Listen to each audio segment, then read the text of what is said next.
នេះជាដំណើរកំសាន្តទៅសក់សំឡូតខេត្តបាត់ដំបងគឺជាសំឡូតថ្មីផ្លូវទៅវាវែងនៅខេត្តកោះកុងបន្ទាប់មកយើងឆ្ពោះទៅកាន់ Sunrise Resort Village ដែលនៅសំឡូតថ្មីយើងធ្វើការស្នាក់នៅទីនោះហើយថាទេសភាពមនុស្សស្អាតបែបណាសូមរងចាំទស្សនាវីដេអូដូចតទៅយើងចាប់ដើមជាដំណើរទៅ trip xe lâu mới dạ đó yeah.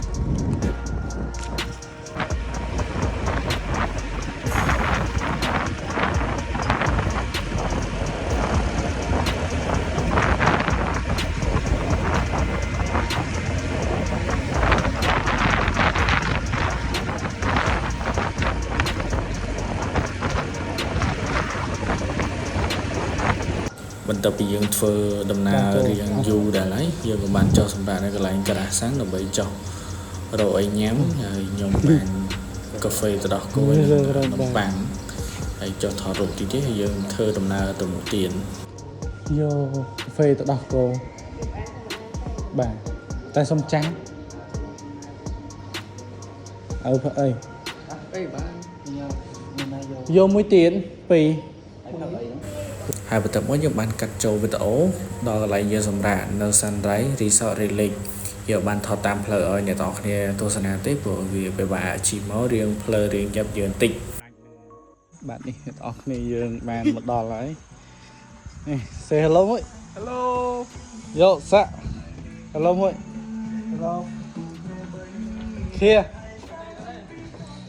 say hello មួយ hello យ៉ានេះជាកន្លែងយើងគេង resort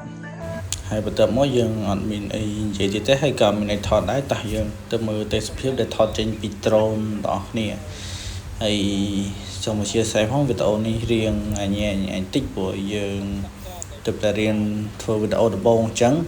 យើងនឹងបន្ថែមបន្ថយវីដេអូលើកក្រោយទៀតឲ្យបានល្អអញ្ចឹងចាំទស្សនាវីដេអូថតចេញពី drone បងប្អូនគ្នាអរគុណច្រើនបាយបាយហើយទីតាំងមួយនេះគឺជាសក់សំឡូតគឺជាសំឡូតថ្មីដែលនៅខេត្តបាត់ដំបងសម្រាប់ទីតាំងមួយនេះខ្ញុំឲ្យ8លើក10ព្រោះឲ្យទីតាំងនេះព្រោះផ្លូវធ្វើមិនទាន់រួចអញ្ចឹងផ្លូវចូលរៀងពិបាកប៉ុន្តែទេសភាពខ្ញុំឲ្យ10លើក10គឺទៅបេះហ្មងហើយទីតាំងមហូបអាហារគឺទៅបេះ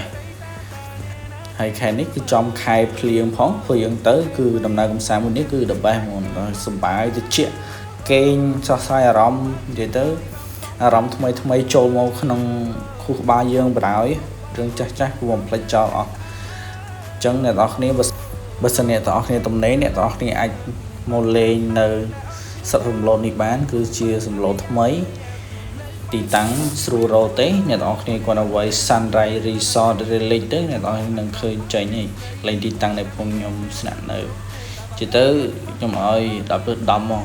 ទេសភាពព្រោះវាស្អាតខ្លាំងហើយកុំសាំតបែយូរមើលទេសភាពបងប្អូនគ្នាខ្ញុំនឹងដាក់បទចម្រៀងបាយបាយជួបគ្នានៅវីដេអូក្រោយមកសបាយចិនរឹងទ្វេ